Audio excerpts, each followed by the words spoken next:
Bonjour à tous et à tous, vous écoutez Cinécast. Salut Thibaut.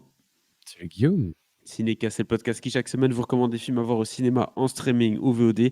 On est toujours là, toujours à distance, cette fois-ci encore, pour vous parler de 20 dieux.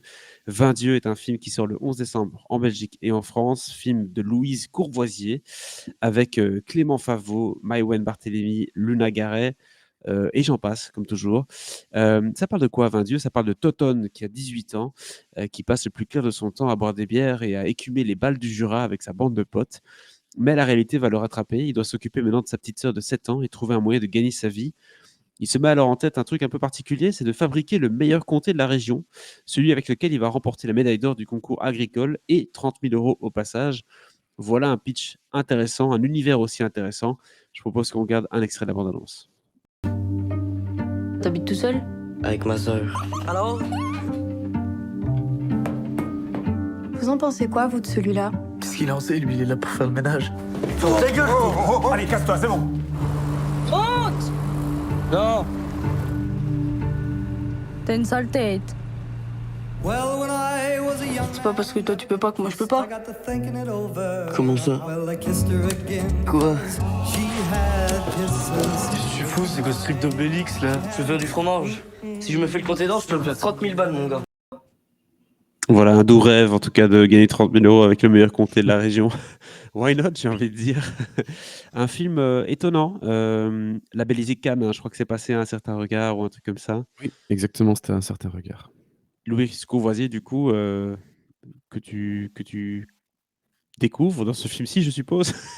Oui, c'est son premier film, effectivement. Voilà, exactement. Et quel premier film, quelle idée en tout cas, d'aller chercher une histoire assez originale. Bon, alors l'histoire du frère qui doit s'occuper de sa sœur parce que le père n'est plus là ou autre. Bon, ça c'est quelque chose qu'on a déjà vu au cinéma. Je pense à Oui. Amanda notamment avec voilà Vincent Lacoste qui est sorti il y a quelques années. Donc c'est assez récurrent dans l'histoire du cinéma. Par contre, mélanger ça au Jura avec cette médaille à 30 000 euros et ce comté à fabriquer, c'est plus original pour le coup. Et je pense que c'est peut-être ça qui fait la patte de ce film, c'est le contexte et l'ambiance qui en ressort en fait. Hein. C'est vraiment pour le coup un film d'ambiance, si vous voyez ce que je veux dire hein, par film d'ambiance. Oui, bah, le truc, c'est que comme beaucoup de films, enfin, il y a beaucoup d'histoires, qui ont déjà été racontées et on raconte souvent les mêmes à nouveau. Ici, c'est un peu différent, mais c'est vrai qu'à chaque fois, au moins, ce qui fait la vraie différence, c'est le contexte, le cadre et ça, à chaque fois que ça change, ben, tu as plus ou moins de charme et tu as plus ou moins de possibilités de réussir ton film et c'est clair qu'avoir, cette histoire de frère qui doit s'occuper de sa petite sœur suite au décès du père, dans le Jura et puis que pour essayer de se faire de l'argent, il va se mettre en tête de réaliser, le meilleur comté de la région afin de gagner 30 000 euros. Et qu'en plus on a aussi, des gens qui font du stock car. Tu te dis: «OK, a priori, il y a pas grand-chose qui va ensemble», mais en fait, c'est comme ça. Et ça, c'est même pas, genre une création du film quelque part. C'est, Louise Courvoisier qui a découvert que, voilà, dans ce coin du Jura, il y avait aussi des trucs, de des compètes de stock car, des gens qui font un peu limite, leur voiture eux-mêmes, voilà donc finalement, elle s'est servie de ce qu'il y avait devant elle pour raconter cette histoire et je veux dire que ça fonctionne plutôt bien parce qu'effectivement, ce contexte original donne un plus, l'accent régional qui est assez prononcé. Voilà, ça donne du charme à cette histoire qui, en apparence, peut sembler relativement classique, c'est clair. Extrêmement crédible, du coup, extrêmement authentique. Ça m'a fait penser à The Place Beyond the Pines ou des trucs comme ça, tu vois, de Direction France. Le côté vraiment caméra au point, où on va filmer justement des trucs du quotidien. Dans le film de Direction France, c'est une foire au début du film. Là, Mmh. il y a le côté vraiment stock car, comme tu l'as dit, où tu t'y crois à fond, quoi. De tout ce que tu vois dans le film, tu te dis, bah, en fait, tout ça, c'est vrai, c'est des vrais gens, c'est des vrais. Il y a pas de personnage, quoi. Je suis en train de voir la vraie vie là-bas dans le coin avec Bah ce oui, garçon.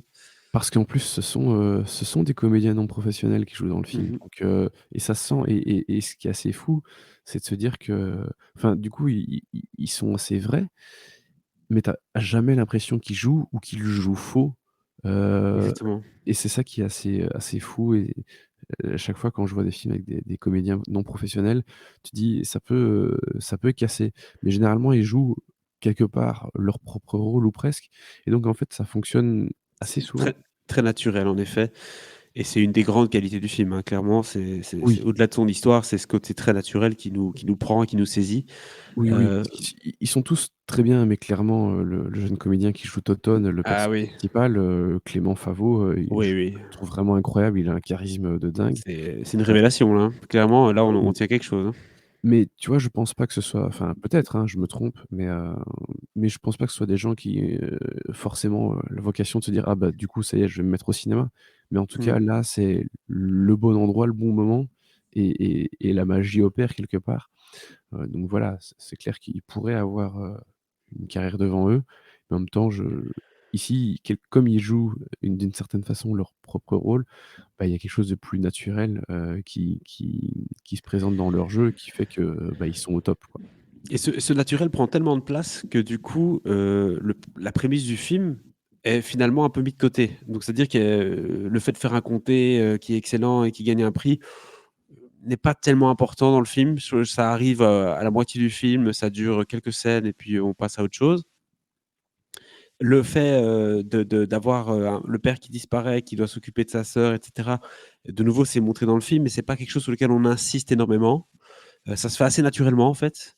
Mmh mh. Et je pense que c'est ça qui est un peu déroutant avec le film, c'est qu'on a l'habitude quand on voit un synopsis pareil, on s'attend à Cadmerade qui débarque et la petite comédie avec on va faire un bon comté. Mais là, il y a le côté tellement naturel, tellement, authentique, je pense qu'elle est tombée amoureuse de ses acteurs, elle est tombée amoureuse du Jura, je pense et donc elle filme tout ça de manière, pure et donc ça prend le dessus sur le film. En tout cas, moi je trouve que c'est ça qui est et je dis ça positivement, hein, l'atmosphère et les acteurs et tout prennent le dessus sur l'histoire même du film qui passe un peu en second plan, je trouve. Écoute, oui, enfin, alors je me suis pas fait la réflexion, comme ça, de cette façon, mais c'est clair que c'est tout ce cadre et ce côté un peu vrai qui embarque les spectateurs. Et après tu peux, adhérer ou aimer, ne pas aimer l'histoire et cetera, mais c'est clair que ça cette sincérité, hem, prend clairement le dessus et elle embarque les gens avec elle, ça c'est évident. Yes. Est-ce que tu avais quelque chose à reprocher au film? Parce que là, on a dit beaucoup de choses positives. Mais alors c'est pas un gros reproche en soi, mais c'est vrai qu'il y a un peu ce petit côté, film d'auteur indépendant français, avec cette petite ambiance, qu'on peut retrouver ailleurs et alors je je l'ai mis dans le négatif, j'exagère, c'est pas un défaut, mais voilà, il y a quelque chose qu'on va retrouver, enfin qu'on peut-être un sentiment de déjà vu quelque part, alors que l'histoire et l'originalité, sont là, hein, on vient de le dire. Hem, mais voilà, il y a quelque part une petite patte, qu'on sent et qu'on a déjà vu et que je me dis certains spectateurs qui aiment pas trop ce type de film, ça peut les rebuter éventuellement. Moi, je pense que clairement la sincérité du film, son propos, ses comédiens hyper charismatiques et cetera prennent clairement le dessus donc le petit côté indépendant, finalement, bon, on s'en fiche un peu, mais je pense que c'est quelque chose qui peut parfois déranger certaines personnes, tu vois? Je comprends ce que tu veux dire. En fait, pour beaucoup de gens, les films, c'est une succession d'événements et chaque scène doit avoir son petit événement et ça doit vraiment se lire comme une histoire qui déclenche des tiroirs Mmh mh. pour avoir l'impression de voir vraiment un film se dérouler devant nous. Et puis, tu as des films comme celui-ci qui, parfois, il y a des choses dans le film qui n'ont pas nécessairement vocation à ouvrir un tiroir ou quoi que ce soit comme, une Mmh. figure de style, hein. Ouais, ouais, Et bien donc du sûr. coup, pour certaines personnes, c'est un peu déroutant de dire: «Bon, bah, du coup, ça servait à quoi, les 5 dernières minutes que j'ai regardées?» Bah, parfois ça sert à rien, enfin, ça sert à rien d'un point de vue storytelling, mais par contre, toi, en tant que spectateur, tu emmagasines beaucoup de choses, que ce soit, le parfum du Jura, que ce soit les premiers amours, en tout cas les premiers ébats, voilà, Mmh c'est mh. des choses qui sont pas spécialement hyper importantes pour l'histoire, mais qui contribuent à amener l'authenticité du film, Ouais, mais qui du coup exactement. repoussent certaines personnes. Bah, Heu, oui, je trouve que tu as bien, développé ce que j'expliquais. Effectivement, oui, voilà, parfois, c'est juste une question de ressentir des émotions, des choses, qui peuvent sembler superflues alors qu'en fait, non, elles ne le sont pas et voilà, heu, faut être ouvert à ce genre de proposition, voilà, c'est tout.